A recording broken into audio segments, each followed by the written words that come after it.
Assalamualaikum students. Good morning to all of you. I hope you all are fine and studying at home.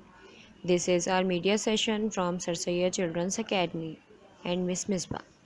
I am going to teach you literature and language classes both. Let's begin our class. As you all know that we are going to study English literature today, so you must have your folk tales from around the world book and your English literature copy because we are going to complete the remaining chapter today and start the written work. In our lecture number 1, we studied the half chapter of Rip Van Winkle part 2. In this session, we are going to complete Rip Van Winkle part 2. So now, let's begin the chapter. Okay students, let's start reading an explanation of Rip Van Winkle part 2. Open page number 17 of your folk tale from around the world book. The barrel of liquor. Barrel means a container that holds liquid. ऐसा container जिसके अंदर कोई liquid हो. It can be water, it can be oil, it can be any drink. कोई water हो, oil हो या drink हो. And liquor means a very strong drink. एक बहुत strong drink कि जिसे पीने के बाद हम senses में नहीं रहते. Now let's start reading. Rip watched the man playing. Nobody talked or laughed. The only sound of the balls rolling along and hitting the 9 pins. Rip began to feel afraid. Why didn't they speak? The old man Rip had helped put the barrel down on the ground. The other men left their game and came to join him. They brought old-fashioned cups. रिप उन सबको खेलते हुए देखता रहता है. During the game खेलते वक्त आपस में ना कोई बात करता है और ना कोई हंसता है.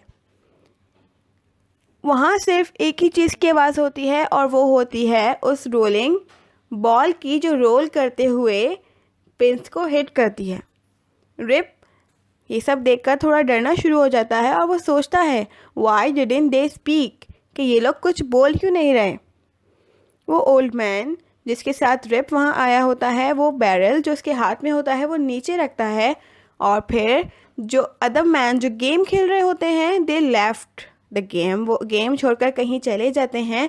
एंड कुछ टाइम बाद वो वापस आते हैं और उनके हाथ में कुछ ओल्ड फैशन कप्स होते हैं, यानी ऐसे कप्स जो उस टाइम के नहीं लग रहे थे बल्कि कोई बहुत पुराने ज़माने के कप्स थे.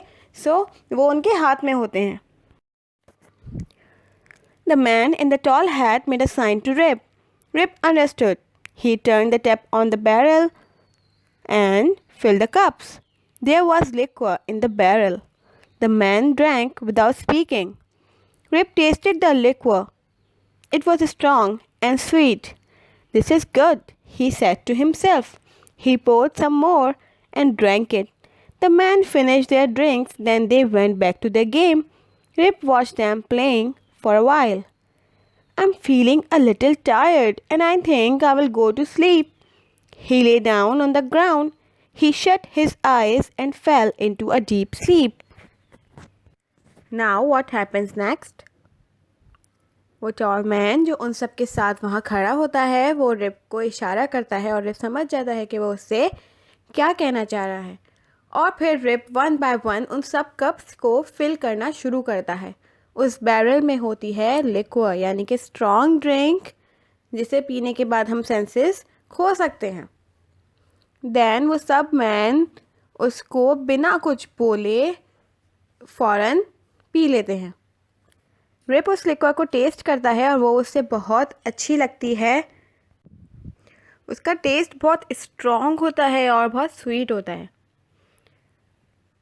रिप अपने आप से कहता है कि ये अच्छी है और फिर वो कुछ और अपने ग्लास में फिल करता है और दोबारा उसे पी लेता है.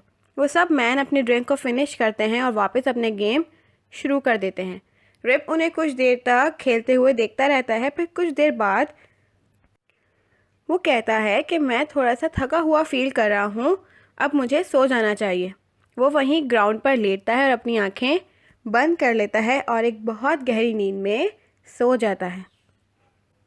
So students, here our chapter ends. इसके बाद आगे क्या होता है ये हम नेक्स्ट चैप्टर में रीड करेंगे. Now take out your English literature copy.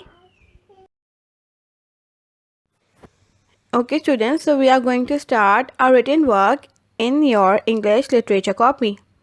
Do you remember what was your previous homework? Yes, I gave you the title page of Rip Van Winkle Part 2.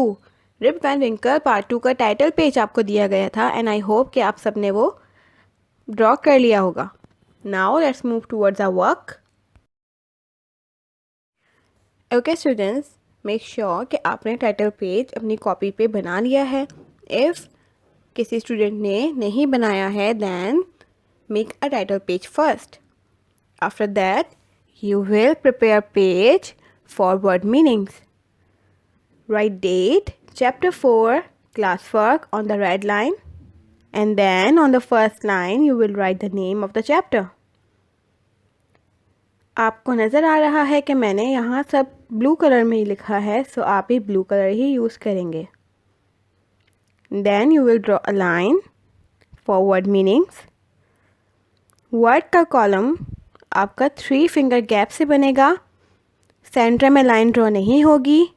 Margin line से 3 fingers अपनी put कीजिएगा and then जहाँ आपकी 3 fingers and हैं वहाँ आप word का column बनाएंगे.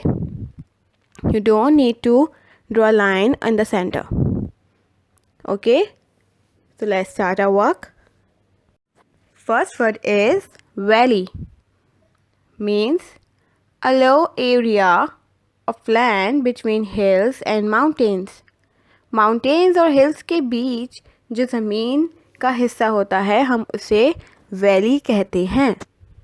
Next word is growl, the cry of a dog. यानी डॉग के गर्राने को हम ग्रॉल कहते हैं. Barrel, a container that hold liquid. ऐसा कंटेनर जिसमें लिक्विड होती है उसे हम बैरल कहते हैं. स्ट्रेंजर, स्ट्रेंजर मीन्स अननोन, यानी जिसे हम नहीं जानते, उस पर्सन को हम स्ट्रेंजर कहते हैं. Liquor, a hard drink. एक स्ट्रॉन्ग ड्रिंक को हम लिक्वर कहते हैं. After words meaning, you have to prepare page for reference to context. On the red line, you will write date, reference to context in center, and then classwork. On the first line, you will write question, who said these words? In reference to context, आपको story से कोई भी dialogue दे दिया जाता है and then you have to answer कि वो dialogue किसने कहा है और किससे कहा है. So dialogue we have here is, वो डायलॉग जो हमारे पास यहाँ दिया गया है वो है why didn't they speak. That means कि ये लोग कुछ बोल क्यों नहीं रहे. You have to answer who said these words, कि ये डायलॉग किसने कहे हैं. So students, do you remember कि ये डायलॉग किसने कहे थे स्टोरी में? Alright students, if your answer is Rip, then you are correct because ये words Rip ने कहे थे. So you will write answer, Rip said these words. Okay. The next question is who didn't speak? Rip ने कहा कि ये लोग कुछ बोल क्यों नहीं रहे. तो Rip किन लोगों के बारे में बात कर रहा था? रिप बात कर रहा था उन मैन के बारे में जो वहाँ 9 पेंस खेल रहे थे. So you will write the answer as the man didn't speak. So students, I hope you understand word meaning and reference to context. After doing this work you have to make an index in your English literature copy. अपना काम आप बहुत NEET और बहुत अच्छी writing में करेंगे. उसके बाद आप इंडेक्स मेंटेन करेंगे इंग्लिश लिटरेचर की कॉपी में with the correct serial number, जो भी सीरियल नंबर आपकी कॉपी में कंटिन्यू होगा. देन डेट आप इस लेक्चर की डालेंगे and then page number mention करेंगे, वो आपके पेजेस पर मेंशन होने चाहिए.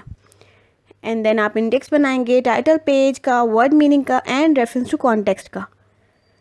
Alright students, Make an index in your Your English home literature task copy is to read this chapter अपना काम and आप complete the बहुत class neat और work given in बहुत this अच्छी video. राइटिंग में करेंगे। आप उसके बाद रीडिंग आप करेंगे इंडेक्स इस मेंटेन chapter की करेंगे इंग्लिश and लिटरेचर की जो कॉपी में। class work मैंने आपको वीडियो में With the करवाया correct है serial वही number जो भी complete serial करना number है आपकी copy कॉपी में। में कंटिन्यू होगा।